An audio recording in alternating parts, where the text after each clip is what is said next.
What is going on YouTube? Edge Mindset here. Got another video for you. We're going to be taking a look at the CRK Chris Reeve Knives Umnumzaan. Now, I've owned variations of this over the years. Maybe 8 or 9 years ago, I had one or two of these. And then I recently picked up this bad boy on the secondary market. It's got some love marks on here. It's got some snail trails. And overall, I really like it. So what is it? CRK, Chris Reeve Knives, Umnumzaan. This was his answer to building a more hard use style knife, right? And he does it in typical CRK fashion, very subtly. And when I say he, I'm referring to Chris Reeves. He is not currently running the company. However, he was when this model was created and first manufactured, and he is the designer of this knife. So that's what I'm referring to. And as a side note, I will also say there's been a lot of debate about the quality of CRK knives since he has left the company. I'm not an authority on this, and I don't have any direct comparisons, but I will say, after having owned multiple CRK knives, Sebenzas, the Inkosi when it first came out, a couple Umnumzaans. I used to have the Wilson Combat version. Man, I still wish I had that. That was really cool.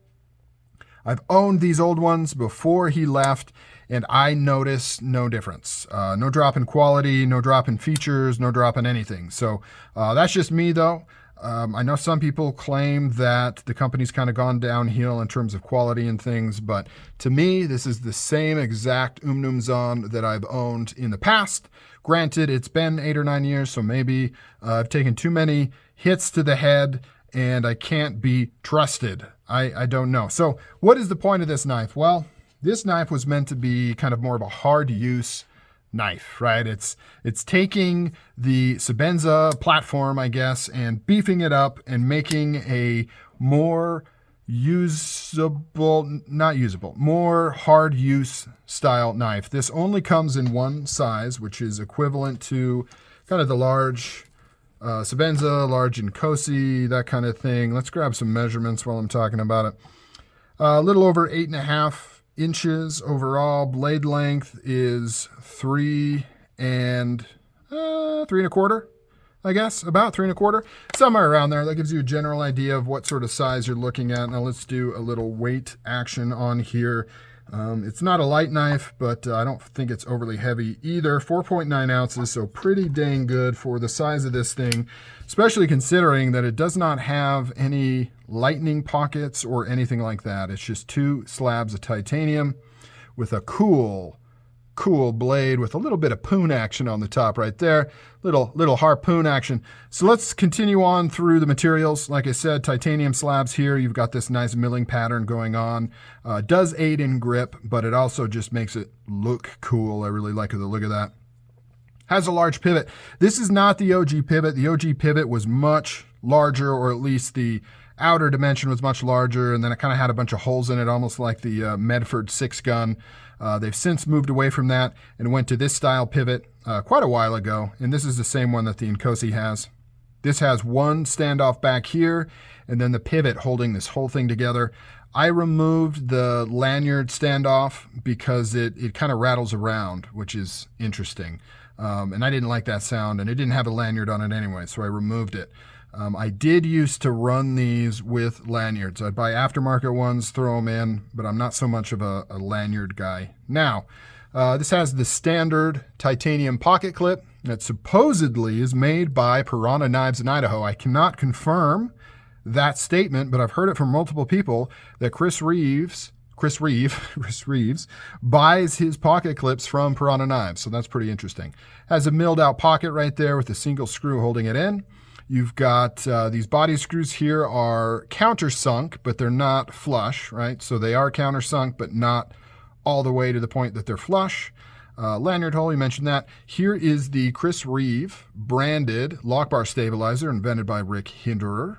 By the way, Chris Reeve invented the frame lock, so there's a little bit of trivia for you. The lock face is the large ceramic ball that not only interfaces with the bottom of the tang here, that creates the lockup on the knife, but it also acts as the detent in the closed position. Now, this was the first knife to feature that, and it's featured that for, like I said, 10 years. I don't know, however long this knife has been around. Since then, This same lockup has moved to, I think, all of Chris Reeves knives. The Sebenza 31 has it. The Inkosis have it. I think the Inkosis have always had it since they came around, but the Sebenza switched to it with the 31. Not everybody likes that decision, but that's how it is. It has its benefits and it has some potential cons, but overall I think it's a good move. It's always worked really, really well on this model. I know on the 31s they had some lock slip issues. I think the Inkosis are pretty good. I've never experienced any lock slip on any of mine, but I've heard of it. Now to remove the lock, you press this right here. So here is the lip that you use on your thumb. One complaint I've always had on this is a pretty sharp angle, and this knife is tuned pretty strong. So it has a lot of lock bar tension, and I think it's because this cutout here, which is similar to the Inkosi, is a little bit smaller. So the Inkosis is a little bit wider, so you have a little less material here. Or yeah, on the Inkosi it has less material here. This one has more. So it has a much stiffer lock bar, and that kind of aids in its overall feeling of being a more robust knife. I don't know if that necessarily equates to it being more robust, but it feels that way. Definitely not as fidget friendly as the other the other CRK models. For that very reason, this thing will tear your thumb apart. Not only is the lock bar more difficult to open with the pressure, it has this sharp edge here, like I said, but also the opening mechanism uses these thumb studs here. Now it has these rings around it. The point of that, I believe that was invented by Gavin Hawk, I could be wrong, is to kind of dampen this opening, right? It dampens that sound. To me, I'll be honest, it's a little bit of a gimmick. I've never really liked that. I would have preferred regular thumb studs, maybe designed a little bit better. These are kind of hard to get your thumb into. Forget about opening it with your left hand if it's not a left-hand model. You really cannot get in there at all, as you can see. But even on this side, man, it really wrecks with your thumb, and it doesn't break in. You can play with this thing for months, and it's not really going to break in. And also, if you press hard enough, underneath this ring is a divot that the ring sits in. And so you kind of have a little bit of a sharp edge underneath this top piece right there. And when you really press on it, you know, it kind of hits that. And that's another reason why I don't really like the rings. I prefer them be gone. But if you remove the rings, then that makes that even more apparent because you've got this removed section in there that creates these sharp edges. So not very fidget friendly, but that's not what this knife is going for. The blade on this is S45 VN. The old ones were S35 VN. Nothing special there. You have the slight shallow hollow grind right here. It's quasi-thin behind the edge, so pretty strong. It'll cut decently well. Like I mentioned, you've got this nice harpoon swedge on top. Now, one thing I want to point out is the blade is stonewashed in your typical kind of proprietary CRK stonewash type, right? They have a really unique stonewashing that other knives can't really seem to duplicate, but the poon is satin. You can see the grind lines there. Let me get the other side right there. So what does that mean? That means that this blade is primarily ground, smoothed out, then it is stonewashed, and then it goes back and they sharpen up this poon, whether they put it on completely at that point or they just touch it up to get that grind line. I'm not sure. And then of course after that they put the secondary bevel on it. So that's pretty interesting. Normally in this sort of thing, you would expect all the primary grinding to be done. You would go stonewashed, everything would be stonewashed, and then they'd put the edge on. So it's interesting that they go out of their way to do that secondary process there. I assume it's just to provide some cool visual contrast. I can't think of a practical reason to do that, but it is kind of a unique kind of feature. Now, the same thing follows all the way up here, and then it looks like back here, this is just normal stonewash. So looks like they grind all of this all the way up there, and then all the way down here after stonewashing. And it does give a quasi-sharp, I mean, it's not really sharp, but it is a decent edge on the top there. And it also makes me wonder how they make sure not to actually sharpen the top.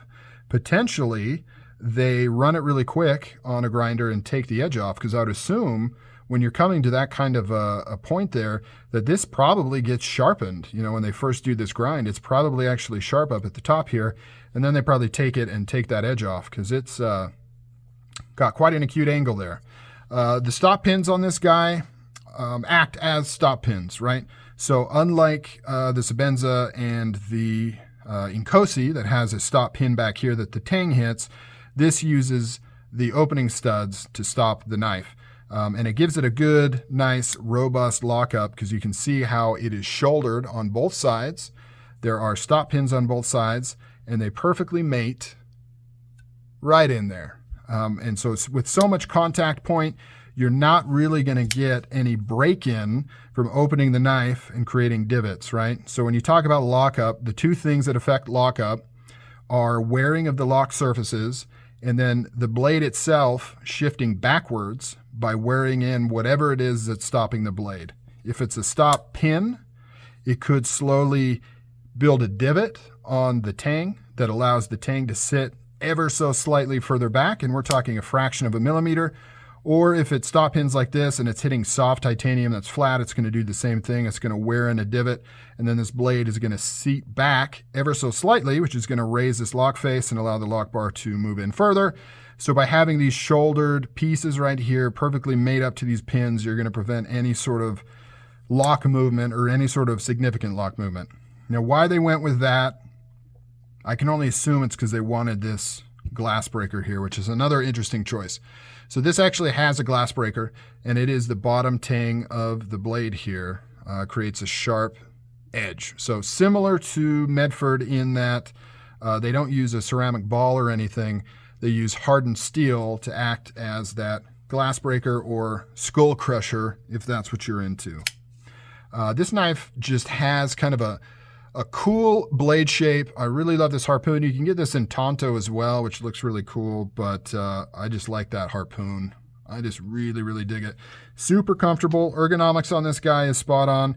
Your index finger fits right up at the top here, and then the rest of your fingers just fall into these grooves. It's one of the more ergonomic knives I have.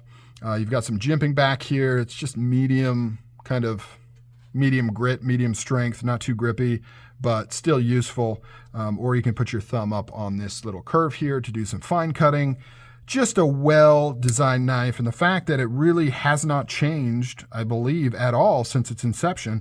I'm not aware of any changes except for the pivot. That's the only one that I know of. Nothing else, as far as I know, has changed on this knife. Except I think the very, very first versions did not have the lock bar stabilizer. Pretty sure that's the case. But this was, I don't know, that must have been 15 years ago, 12 years ago. Ever since then, though, this model has kind of been consistent.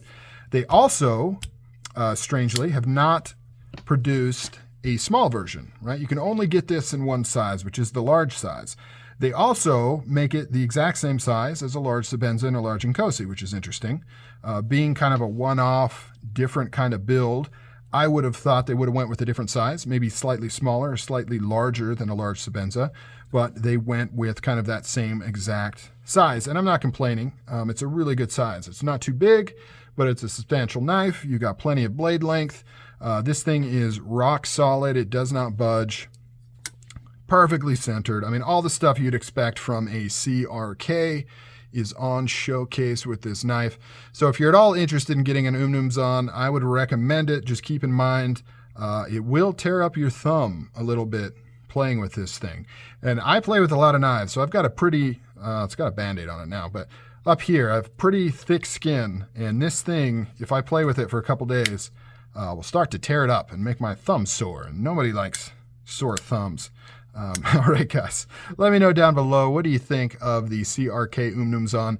Is it one of your favorites? Do you have this knife? And do you wish you could open it left-handed? I kind of do. All right, guys, take it easy. I'm out of here. Catch you on the next one.